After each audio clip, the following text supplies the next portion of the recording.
Olá a todos e todas, sejam muito bem-vindas e bem-vindos a mais uma videoaula. Festa de Iemanjá, Patrimônio Vivo da cidade do Rio Grande, Educação nos e com os Terreiros, uma iniciativa da Urumi com financiamento do edital Procultura da Secretaria de Município da Cultura. Na aula de hoje vamos falar, então, do culto a Iemanjá. Ao longo das aulas anteriores discutimos os conceitos de patrimônio, de bens culturais, bens materiais e imateriais, referências culturais. E tudo isso aparece na festa de Iemanjá da cidade do Rio Grande. A aula de hoje vai falar especificamente do culto de Iemanjá em África, posteriormente do culto de Iemanjá no Brasil, em seguida sobre as festas de Iemanjá no Brasil e as ressignificações que o culto a Iemanjá sofreu ao longo do tempo na diáspora brasileira. Espero que todos e todas curtam. Boa aula a todos!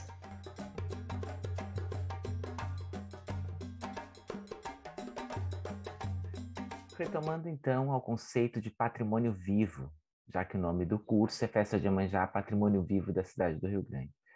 É o que caracteriza um bem cultural intangível, são os valores e sentidos que ocorrem em determinados momentos e não se materializam através do tempo. O patrimônio vivo são saberes, rituais, mitologias, formas de expressão, cosmovisão, arte, culinária, ritmos, danças, saberes e práticas transmitidos e modificados ao longo do tempo, mediante o processo de recriação coletiva através da oralidade. E assim, a gente chega à festa de Iemanjá. Para uma melhor compreensão da festa de Iemanjá da cidade do Rio Grande, enquanto bem cultural e material, precisamos nos aprofundar em questões que antecedem a própria historicidade da celebração. E, neste sentido, por tratar-se de um bem cultural que envolve outros bens, se faz necessário a imersão nos aspectos mitológicos, históricos, culturais da Iemanjá. Assim, a gente tem a mitologia de Iemanjá. É importante essa imersão na mitologia, porque, segundo a sabedoria de Terreiro, e também de diversos autores, e aqui eu destaco Mãe Estela de Oxóssi, todos os ritos do candomblé e das religiões de matriz africanas como um todos, eles são fundamentados na mitologia, nos mitos. Então, todos os rituais que existem nos terreiros têm o seu fundamento na mitologia. E a mitologia vai tratar de diversos aspectos da divindade, sejam aspectos físicos, sejam aspectos psicológicos, arquétipos, como o seu vínculo com determinada energia da natureza, o seu vínculo com determinado elemento natural, o seu vínculo com alguma atribuição, a guerra, a justiça, o poder, a paz, enfim, cada divindade terá diversas características. E como estamos falando de festa de Iemanjá, é imprescindível que a gente saiba as principais características que a mitologia de Iemanjá nos apresenta. Então, os mitos de Iemanjá os mitos de origem iorubá que se referem a Iemanjá relacionam-a com as águas doces dos rios, com a maternidade e fertilidade, bem como apresentam sua relação com as águas oceânicas. Além disso, marcam sua relação com homens e mulheres e com outras divindades do panteão Nagô. Fazem alusão às características físicas e também demonstram o arquétipo da rainha do mar, relacionando-a às Iami, ou seja, Iami significa as senhoras da noite, numa alusão às mães feiticeiras do panteão iorubá. Mostram ainda sua relação com a criação do mundo, da humanidade e principalmente sua principal atribuição, a Iá Ori. Iá significa mãe, Ori significa cabeça, ou seja, a mãe de todas as cabeças, a protetora de todas as cabeças de todos os seres humanos. Entre os aspectos que sobressaem nas cantigas e nos oriquis de Iemanjá figuram-se os seus seios, assim como o seu órgão genital. Nada mais natural, posto que Iemanjá é mãe de todos os filhos, a mãe do mundo. É ela que sustenta a humanidade e, por isso, os órgãos que a relacionam com a maternidade, ou seja, a vulva e os seios chorosos são sagrados. A saudação de Iemanjá faz referência à sua ligação com os rios, Odô e Iá. Odô é rio, Iá é mãe. O rio que corre para o mar, para o reino de Olocum. Ocum, o oceano. Olocum é Deus ou deusa do oceano. Iemanjá é considerada mãe da maioria das divindades de origem iorubá. Ela sintetiza o instinto de mãe, não apenas porque dá à luz, mas que está ligada à educação dos filhos, à casa e à família. Há um mito muito recorrente nos terreiros e na literatura especializada sobre os aspectos de Iemanjá e seu instinto maternal, de quando ela cria Omulu como seu filho e faz dele um deus poderoso e rico. Segundo esta mitologia, Iemanjá foi capaz de transformar a frágil criança em um guerreiro, com seu amor maternal, e curou as pústulas de Omulu e fez dele um hábil caçador de brilho tão intenso quanto o sol. Contudo, a maternidade não é o único atributo que aparece com frequência nos mitos, cantigas e oriquis de Iemanjá. Nestes, sempre são ressaltados sua vaidade, que expressa através do uso de seu ABB, uma espécie de de leque contendo um espelho, bem como o seu caráter guerreiro.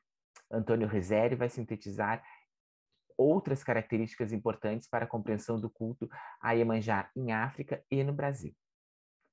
Diz ele: a grande mãe com suas contas de cristal e seu axé assentado sobre conchas e pedras marinhas. Deusa da água, dona do mar, adivinha, feiticeira, mulher fecunda, bela, rica, sábia e poderosa, mas também indomável e até vingativa. Maternal, sim, mas sabe guardar rancor. Como diz Lídia Cabreira, seus castigos são duros e é terrível a sua cólera justiceira. Então, a gente tem aqui diversas características que vão além dessa maternidade, né? Como uma mulher fértil, mas sensual, bela, rica, né? E poderosa, né? Sabedoria, sábia, por ser a mãe de todas as cabeças, é aquela que detém a sabedoria, é aquela que detém o conhecimento, né?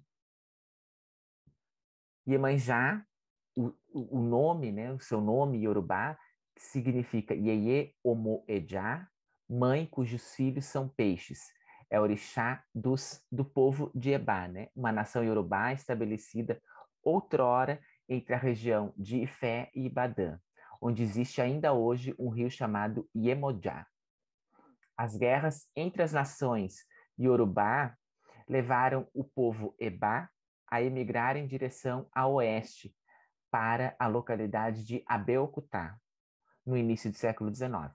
Evidentemente, não lhes foi possível levar o rio, mas, em contrapartida, transportaram consigo os objetos sagrados, suportes do axé, da divindade.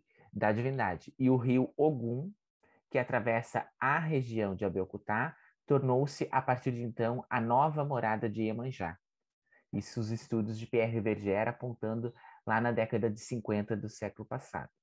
Segundo a mitologia africana, Iemonjá é um orixá das águas fluviais, ou seja, das águas dos rios, sendo filha de Olocum, orixá compreendido como rei ou rainha dos mares. As cerimônias de Iemanjá em África. Iemanjá é venerada como rainha, mãe protetora, provedora de fertilidade e axé.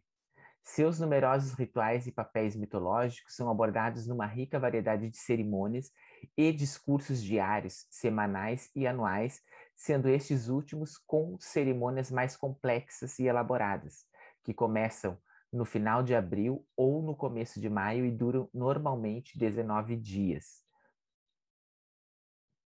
O culto a Iemanjá tem seu principal templo localizado no bairro de Ibará, na cidade de Abeokuta, aos quais os devotos buscam água nas afluentes do rio Ogum e transportam-nas em jarras em procissões, seguida por pessoas que carregam consigo estatuetas e um conjunto de tambores, um cortejo que visa levar a água e distribuir o axé da divindade a todos os moradores do lugarejo.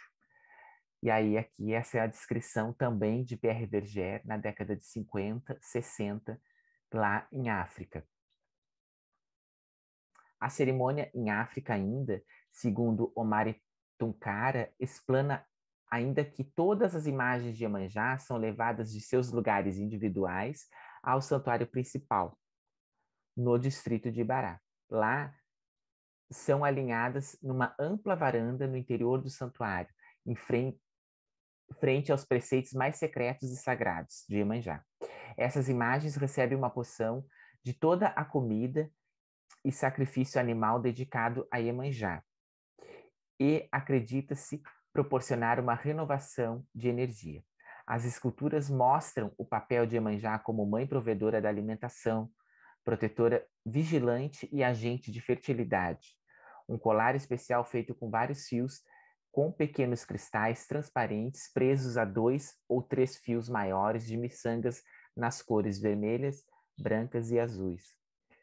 Atua como símbolo de Iemanjá lá em África, representado também nas suas esculturas. E aqui a gente tem imagens, né, de uma dessas procissões. Se antes o Verger fotografou na década de 50 a população de Abeokuta na beira do rio Ogum, coletando água para esse cortejo, né, para aquilo que a gente entende hoje como procissão, eles ainda hoje, no século XXI, eles continuam fazendo os mesmos rituais, carregando as estatuetas que representam Iemanjá em África. As cerimônias, além desses rituais privados, existem as cerimônias públicas em Ibará, que consistem na realização de procissões nas margens do rio Ogum para a coleta de água e abastecer o santuário de Iemanjá, nas jarras carregadas sobre a cabeça, pelos iniciados no culto, onde, ao final do dia, as imagens de Iemanjá percorrem a localidade, incluindo o palácio, o mercado e demais santuários, com vistas a recolher os presentes, alimentos, dinheiro e bebidas e, ao anoitecer, o cortejo retorna ao santuário principal para dar continuidade às cerimônias. E aí aqui a gente vê eles ainda coletando essas águas lá na década de 50, 60 e carregando na cabeça. A gente vê ali crianças, né, participando de igual para igual, né, juntamente com os adultos, nesse processo de homenagem a Iemanjá em África. E aqui são as estatuetas, né? A iconografia de Iemanjá, é importante a gente perceber aqui que ela vai apresentar todos aqueles aspectos anteriores, né, que falamos, da mitologia, a fertilidade, a maternidade e assim mesmo, e também a vaidade de Iemanjá estão expressas nessas estatuetas, que de modo geral são confeccionadas em madeira. Isso é muito comum na região Iorubá, em África, né? Hoje na atual Nigéria, no atual Benin. E aqui a gente vê, né, nessa primeira imagem, em que ela está coberta com um tecido branco, Iemanjá com seios chorosos, como disse a autora, né? Os seios fartos, caídos, porque isso está vinculado a essa mitologia. Mas no pescoço ali da divindade constam não apenas colares esculpidos, mas também colares pendurados na imagem, né? Isso simboliza a vaidade de Iemanjá, né? E o ventre, né? Se você parar para perceber, Iemanjá é uma mulher com um ventre largo, um ventre farto, né? No sentido de que é a mãe provedora da vida, né? E sempre nessas estatuetas irão aparecer, elas são diversas, né? Não é uma única estatueta, elas são diversas, mas sempre vai aparecer algo sobre a cabeça de Iemanjá. Seja aqui na segunda imagem, a gente vê ou um jarro, ou parecido também com uma gamela sobre a cabeça, né? Porque ela é a Yaori, é aquela que mantém a cabeça dos seres humanos em equilíbrio. Então, esse jarro, esse objeto na cabeça, né? Essa mulher que carrega o jarro na cabeça, ela está equilibrando, né? Ela mostra que existe equilíbrio emocional, equilíbrio mental. E é isso que nos candomblés no Brasil e nas religiões de matriz africanas como um todo se prevalece, né? Iemanjá, a mãe dos nossos pensamentos, é aquela que equilibra os nossos pensamentos, né? Para que não nos percamos, né? E aí o culto a Iemanjá no Brasil. Não tem como falar de culto de orixá no Brasil sem falar da perspectiva da escravidão. Por isso que lá no início das aulas a gente falou do processo de escravidão na cidade do Rio Grande, né? E aqui de um modo geral no Brasil.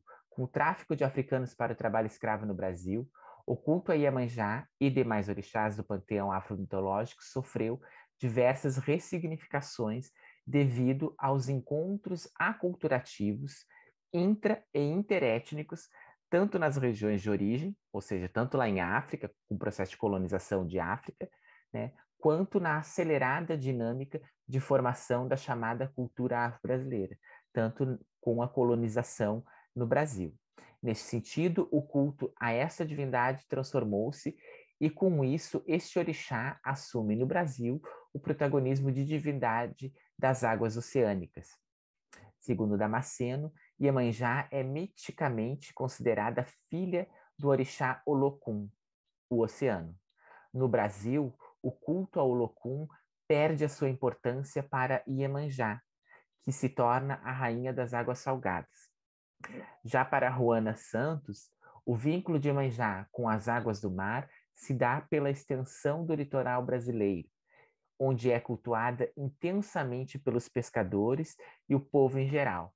Além disso, o culto à Rainha do Mar expandiu-se enormemente no Brasil, não apenas nos terreiros tradicionais, ou seja, nas religiões de matrizes africanas, candomblé, batuque, jeje, jexá, mas também nos grupos mais aculturados. E aqui, quando a autora se refere a grupos mais aculturados, ela está falando especificamente da Umbanda, né? A Umbanda, que é aquela religião que é eminentemente sincrética, né? Uma religião híbrida, que tem, se fundamenta nos saberes de matrizes africanas, nos saberes euro-ocidentais, judaico-cristãos, né, o cristianismo, e também no espiritismo kardecista. Então, por isso, os grupos mais aculturados.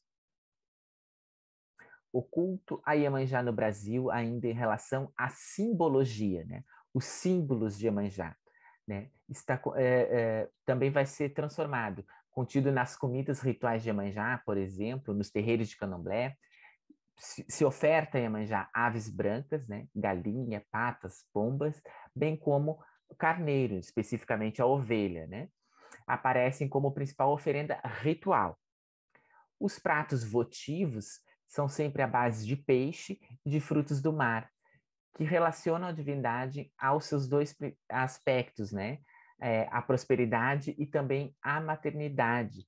Haja vista, né, que como a gente já viu, o nome Iemo, Iemoeja, significa mãe dos filhos peixes, né? O peixe, elemento presente na simbologia de Iemanjá, é sinônimo iconográfico das águas que o abrigam. Por, seu, por sua enorme capacidade de reprodução, ela é símbolo de vida e fecundidade e da restauração cíclica, ou seja, Iemanjá é ao mesmo tempo procriadora e o elemento procriador e o elemento procriado, segundo os autores. E aqui a gente tem essas comidas que são especificamente ofertadas nos candomblés brasileiros, né? E no batuque, principalmente. O peixe, aqui que a gente tem na primeira foto, e aqui é um prato de uma fotografia que eu fiz em 2019 no terreiro ao qual eu faço parte, né? Ou seja, se em África se fazia determinadas oferendas, no Brasil, com a associação de Iemanjá, não apenas as águas dos rios, mas também as águas oceânicas, o peixe também transformou-se em seu principal prato, né, votivo. E isso está presente nos candomblés de diversas nações aqui no Brasil. E na minha casa de axé não é diferente. Então, aqui está a comida preparada pelas iabacés da casa, o peixe e aqui nesse caso é o peixe, e ele está com coco, né? Se oferece o peixe com coco. E aqui na outra figura, uma figura da internet, no prato branco, está uma comida ritual de Iemanjá, que se chama eboiá. Eboiá é um prato feito com canjica branca, mas não é a canjica pura, como a gente costuma ver seguidamente. É canjica branca temperada com alho, sal, cebola refogada. Faz a canjica, cozinha, amassa ela um pouco, faz esse refogado e tempera, né, com azeite e oferece a Iemanjá. Então, esses são os dois pratos votivos no candomblé, que foi se ressignificando, né, do culto a Iemanjá. E ainda sobre essa ressignificação de Iemanjá no Brasil, os autores vão dizer, né, Pierre Verger, lá na década de 60, 70, descreve os rituais, o assentamento de Iemanjá, né? O seu axé é assentado sobre pedras marinhas e conchas guardadas numa porcelana azul. O sábado é o dia da semana que lhe é consagrado juntamente com outras divindades femininas. Seus adeptos usam colares com contas de vidros transparentes e vestem-se de preferência de azul claro. Fazem-lhe oferendas de carneiro, pato e pratos preparados à base de milho branco, azeite e sal, que é o eboiá, que eu expliquei agora há pouco. E aí aqui na fotografia, eu fiquei procurando na internet fotografias que descrevessem melhor que demonstrasse melhor essa descrição de Pierre Verger, né? Como ele fez essa descrição lá na década de 60, 70, e aqui eu mostro para vocês o meu assentamento particular, né, de Iemanjá, embora eu não seja filho de Iemanjá. Aqui você vê Iemanjá, né, Iemanjá, o seu axé assentado em pedras marinhas, né, e conchas. Você vê aqui na imagem de cima a pedra e as conchas, né, e, e guardadas numa porcelana azul. E aqui você tem todo o meu assentamento, né? E as duas quartinhas, uma azul e uma branca, os colares que o autor descreve, principalmente de contas transparentes aqui e também de contas azuis. Isso significa o quê?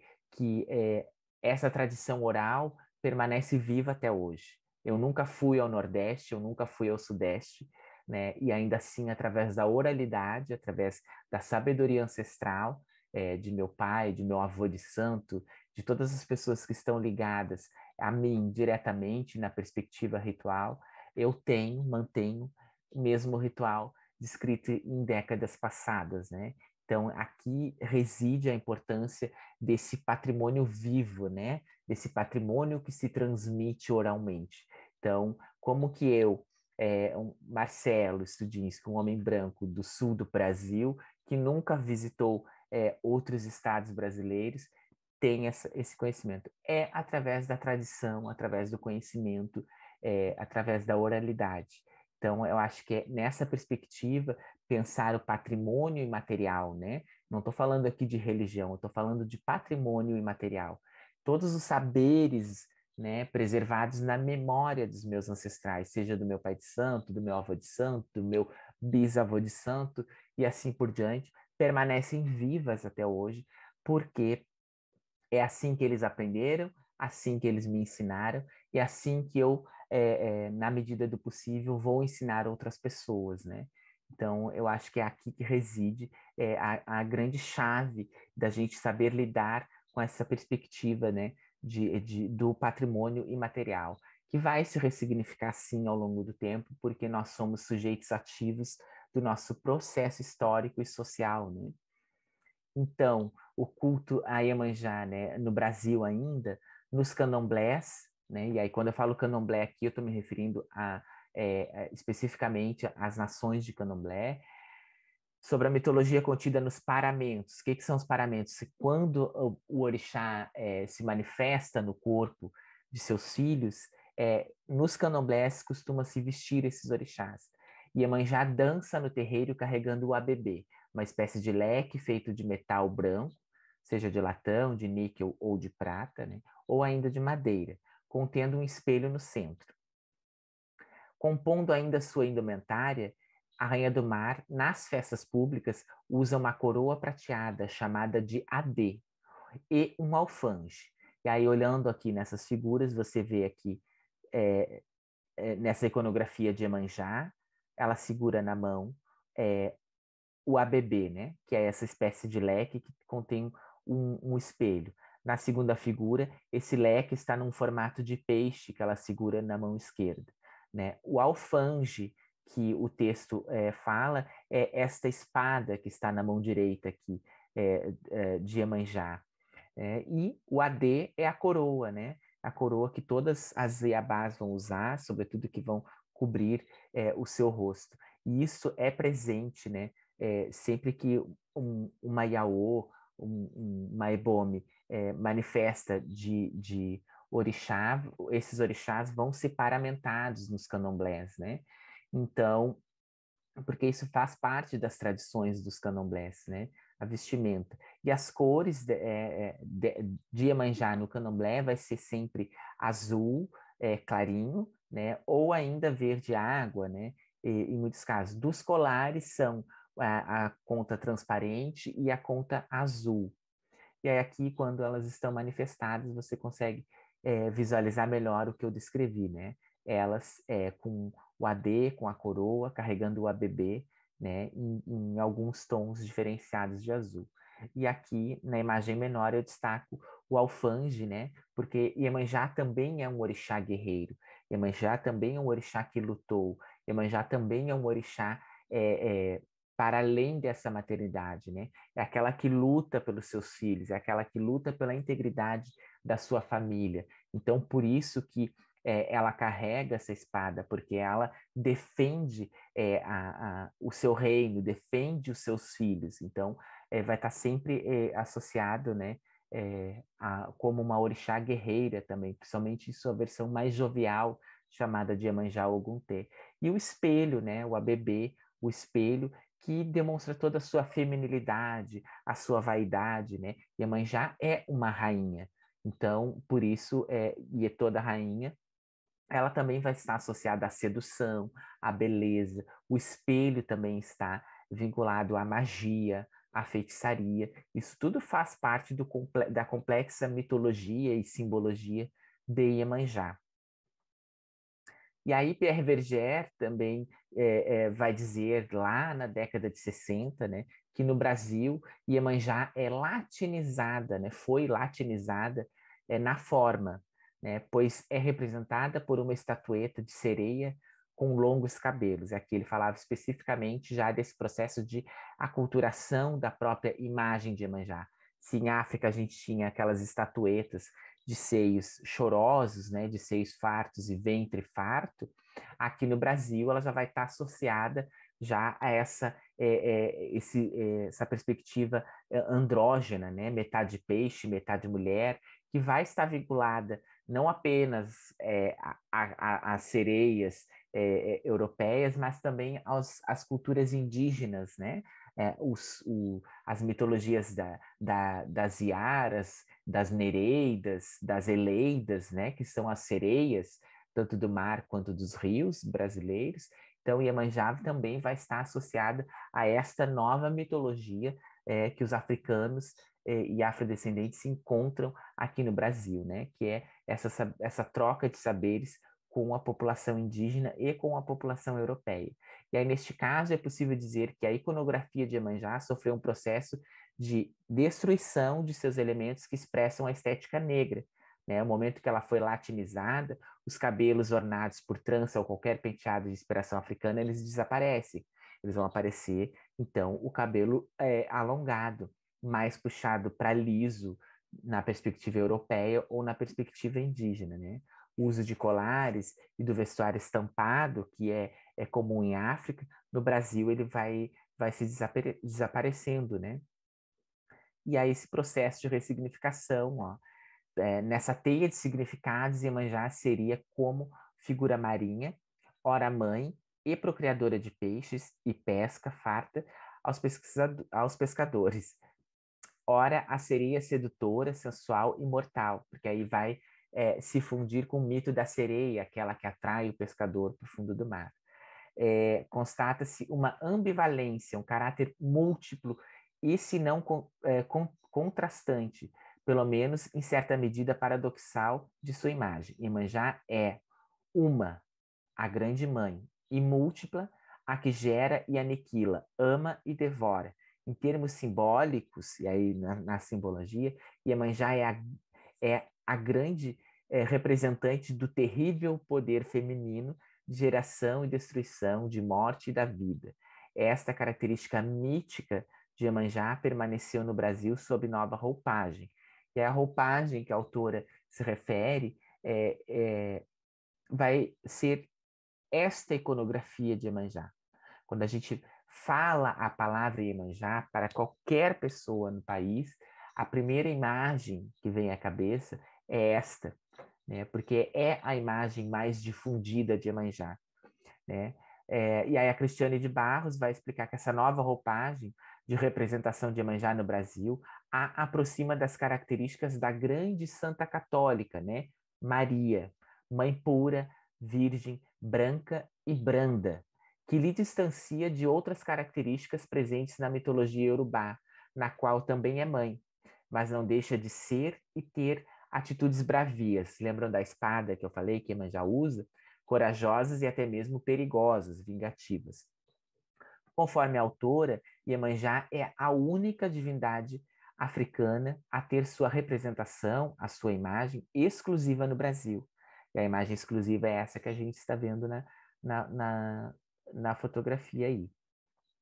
Pois teria sido obra da Umbanda a criação de uma nova imagem para a orixá africana, transformando-a em uma moça branca, linda, virginal, que sai da superfície do mar, exalando luminosidade, num processo de moralização religiosa.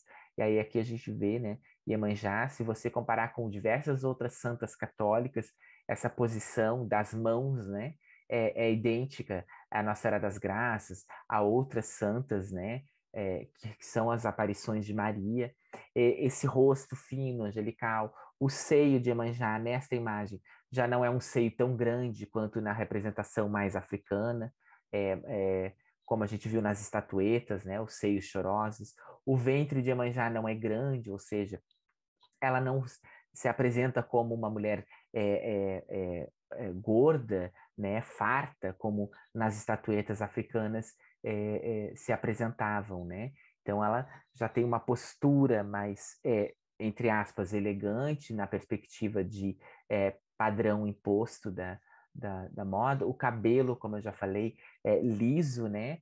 Então apagando então os traços negroides, né? Os traços negros africanos de Iemanjá, né?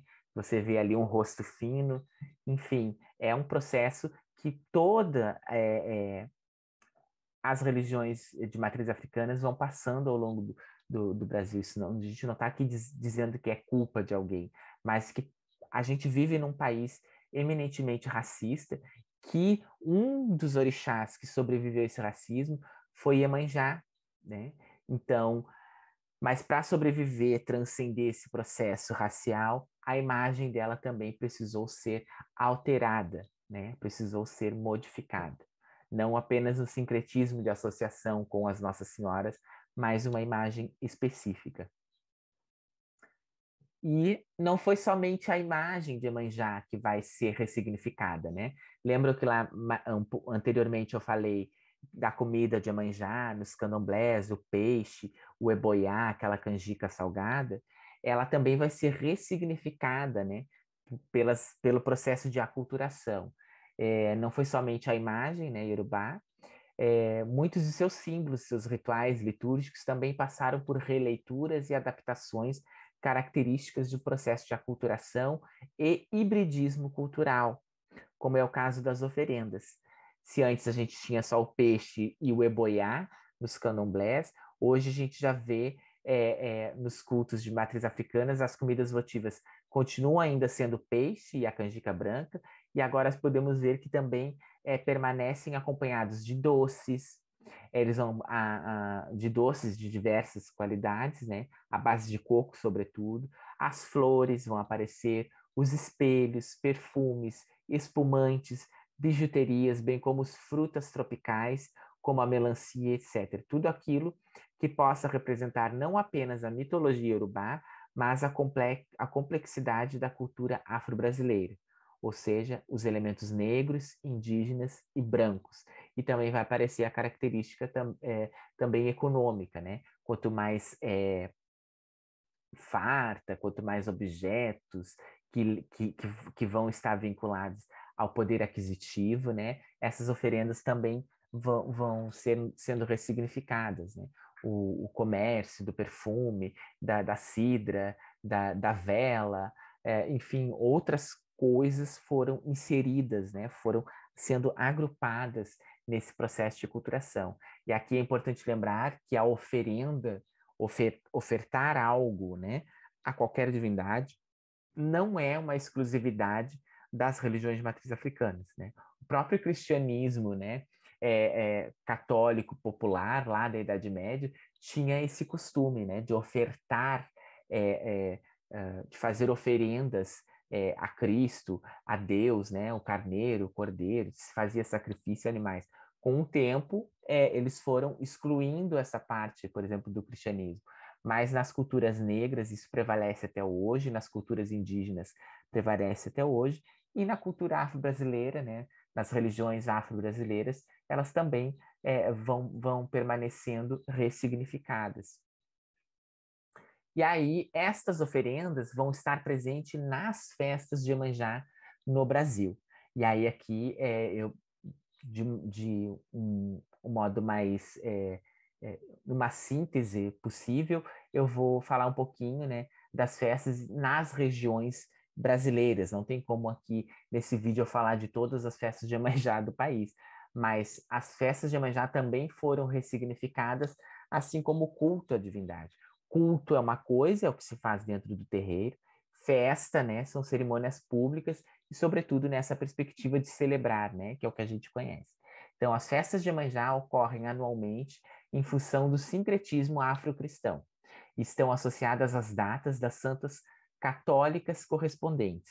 Sendo assim, na região Nordeste, na maioria dos estados, os festejos dedicados à Mãe d'Água são realizados no dia 2 de fevereiro, sincretizados com Nossa Senhora da Candelária ou das Candeias, como é o caso de Salvador, na Bahia. É 2 de fevereiro, mas lá não é Navegantes para eles, é Nossa Senhora das Candeias. No estado de Ceará, principalmente em Fortaleza, a festa de Iemanjá ocorre em 15 de agosto, porque ela é sincretizada lá naquela cidade com a Nossa Senhora de Assunção, também chamada de Nossa Senhora da Glória e também chamada de Nossa Senhora da Guia. Tá? Já em Pernambuco, é sincretizada como Nossa Senhora das Dores e o festejo, a celebração, é em 15 de setembro. E Nossa Senhora do Rosário em 7 de outubro. E ainda na região do Nordeste, é celebrada em 8 de dezembro em algumas cidades, sendo sincretizada como Nossa Senhora da Conceição. Ou seja, só no Nordeste apareceram várias associações de Iemanjá com diversas perspectivas da Virgem Maria, né? Porque todas essas Nossas Senhoras são aparições da própria Virgem Maria, né? Nossa Senhora dos Navegantes, Nossa Senhora das Candeias, Nossa Senhora da Guia, enfim, todas são associadas a Maria, mãe de Cristo, né? Já na região sudeste, sobretudo nas praias da cidade do Rio de Janeiro e em Santos, em São Paulo, a deusa do mar tem as suas homenagens na passagem de 31 de dezembro para 1º de janeiro, ou seja, na virada do ano. Contudo, nesta região, Iemanjá é sincretizada com Navegantes, celebrada em 2 de fevereiro, ao qual também são realizadas louvor à Rainha do Mar em algumas cidades litorâneas, incluindo as cidades do Rio de Janeiro e Santos. Ou seja, tem a celebração de Iemanjá de 31 de dezembro para 1º de janeiro, na praia de Copacabana, Ipanema e etc., e na praia de Santos, mas também vai ter a maior parte dos terreiros vão fazer suas celebrações a Iemanjá no dia 2 de fevereiro, como é o caso aqui da festa em Praia Grande, em São Paulo, né? E só que nessa festa, nessa localidade especificamente, ela é sincretizada com Nossa Senhora da Conceição, e essa festa ocorre em 8 de dezembro. festas de Iemanjá no Brasil na região sul agora. Na região sul, em Florianópolis, a festa de Iemanjá ocorre em 29 de dezembro, né? E especificamente na localidade de Ribeirão da Ilha, né? Na ilha de Florianópolis, onde há um monumento da divindade, né? E aqui está essa foto dessa festa em Florianópolis. E aqui esse monumento seguido ele é apedrejado, ele é perseguido por outras religiões, né? As pessoas vão lá, destroem o monumento, destroem o patrimônio, e os umbandistas e os candomblecistas vão lá, reconstroem o monumento, e assim eles vão celebrando a Iemanjá deles. Mas ainda assim, na cidade de Navegantes, Itajaí, Camboriú, Iemanjá é sincretizada com Nossa Senhora de Navegantes. Já no estado do Paraná, também sincretizada com Navegantes, né? Mas na cidade de Paranaguá, ela já vai ser sincretizada com Nossa Senhora da Conceição. A cidade de Paranaguá é uma cidade portuária, mas ainda assim é vinculada a Nossa Senhora da Conceição. E no Rio Grande do Sul, em todo o estado do Rio Grande do Sul, ela é sincretizada com Nossa Senhora dos Navegantes, né? E seus festejos ocorrem em 2 de fevereiro. Nossa Senhora dos Navegantes é padroeira, né? É, é, é, da cidade de Porto Alegre, se não me engano, e diversas outras cidades do estado do Rio Grande do Sul. É muito forte o culto a Nossa Senhora dos Navegantes aqui, né? E a maior festa de navegantes, como eu já falei no vídeo das referências culturais, é a festa de navegantes de São José do Norte, né? Inclusive é oficialmente a mais antiga, que completou 211 anos, né? E por fim, e não menos importante, o hibridismo perpetuado na figura de Iemanjá, ou seja, esse processo de aculturação, de branqueamento, de ressignificação, seja da imagem, seja das formas de cultuar, das oferendas, ele foi um processo facilitou, né, o processo de aceitação tanto da Iemanjá quanto da própria Umbanda e do Candomblé no Brasil ao longo do século XX, né? E numa sociedade estruturalmente racista, né, colaborou para que a figura de Iemanjá feminina, magra, branca, pele alva, cabelos longos, levemente sensuais, beirando a pureza imaculada da mãe cristã, circulasse livremente no imaginário popular, para além dos aspectos religiosos, aparecendo nas mais variadas formas da cultura brasileira, né? Diversos autores, poetas, escritores, pintores, músicos cantaram, produziram, contaram e recontaram as histórias de Iemanjá, colaborando para perpetuar no Brasil algumas características aqui abordadas, né? Mãe, rainha do mar, sereia, protetora dos pescadores e da pesca. E aí aqui eu selecionei algumas das principais figuras que colaboraram para é, essa exaltação, né, da figura de Iemanjá, para que ela se tornasse, né, nos nossos dias, talvez o orixá mais conhecido do Brasil, talvez o orixá mais popular do Brasil, juntamente com a figura de São Jorge, né? Então, Iemanjá e São Jorge são, a gente pode dizer que dentre as divindades cultuadas nos terreiros de Batuque, Candomblé e Umbanda, vão aparecendo, né, com mais força. E aí Dorival Caymmi, lá na década de 30, cantou Iemanjá, acho que talvez uma das primeiras canções gravadas para Iemanjá. Na década de 60, Baden Powell, né, e os Tincoãs cantaram Iemanjá. Na década de 70, Maria Bethânia e principalmente Elza Soares cantaram Iemanjá, né? Finalzinho da década de 70, início de 80, Clara Nunes cantou Iemanjá. Iemanjá também vai estar presente desde a década de 30 na literatura de Jorge Amado, principalmente no livro que eu destaco aqui, né? Mar Morto, né? Mar Morto é um livro que fala do nascimento, vida e morte do pescador Guma, né? E que é um pescador e também um Ogã de Candomblé, que a temática do livro vai se transformar no final dos anos 90 na novela Porto dos Milagres, né? Então, que o pescador Guma é salvo, né? Ele morre e Iemanjá traz ele de volta à vida, enfim. Então, desde a década de 30, né, o Brasil já vai cantando né, através do samba como identidade nacional, né, já vão inserindo os elementos afro-brasileiros nesse ritmo, né? A maioria dessas músicas que eu destaco aqui, desses autores, são em ritmo de samba, né? Os Chincoans, Baden Powell, o Caymmi, Elza Soares, né? Acho que talvez aqui, com exceção de Bethânia, mas ainda assim é, está muito próximo ao samba. E no carnaval, né, da década de 50, 60, que vai se. Eu, como já pesquisei a história das escolas de samba do Rio de Janeiro, a partir da década de 50, 60, é que se tem uma perspectiva de contar uma história na avenida, né? Então, é quando eles criam um samba enredo, um samba que conta uma história com início, meio e fim.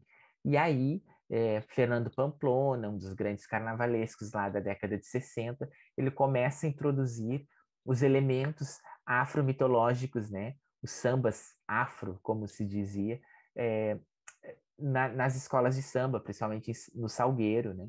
Então é aí quando os orixás começam a aparecer nas escolas de samba do Rio de Janeiro, e é por isso que eu destaquei aí a figura dos sambas enredos da mocidade, né?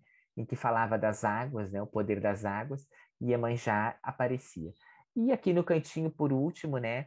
Eu destaco a figura de Marisa Monte, que é aquela que pegou o samba enredo da Império Serrano, o Canto das Sereias, que ficou conhecido no Brasil inteiro, né? Oguntê, Marabô, Kayala e Sobá, Oloxum, Inayê, Janaína e Iemanjá são rainhas do mar. Então, todos os nomes que as culturas africanas e afro-brasileiras se referem a Iemanjá aparecem nesse samba enredo do Império Serrano, que a Marisa Monte eternizou em sua voz, né? Hoje, quando a gente pensa em Canto da Sereia ou em Iemanjá, certamente todos nós já tivemos contato, no mínimo, com essa canção de Marisa Monte. Enfim, pessoal, a aula de hoje se encerra por aqui. Então, agora já temos uma noção do que era o culto de Iemanjá em África, como esse culto foi ressignificado nas religiões de matriz africanas no Brasil, posteriormente na Umbanda, e com o processo de ressignificação e aculturação, tanto dos rituais, né, das comidas votivas, formas rituais, dos estereótipos, da estética de Iemanjá, né, até os dias de hoje, como a gente conhece. E é esta Iemanjá ressignificada, esta Iemanjá híbrida, esta Iemanjá que vai ter os elementos africanos e, e europeus, que vai estar presente na festa de Iemanjá da cidade do Rio Grande. Então, na próxima aula, a gente vai falar especificamente de patrimônio cultural, né, e a história da festa de Iemanjá na cidade do Rio Grande. Lembrando que toda essa aula é pensando na transmissão oral do patrimônio vivo, ou seja, todo o conhecimento, tudo aquilo que partiu de África chega até nós aos dias de hoje através da oralidade. Embora hoje a gente tenha esses suportes que estão aqui na tela, as músicas, os livros, os vídeos, as escolas de samba, ainda assim é através da oralidade que se ensina e que se expressa a cultura de matriz africana e, sobretudo, o patrimônio cultural afro-brasileiro. Obrigado a todos e a todas e até a próxima.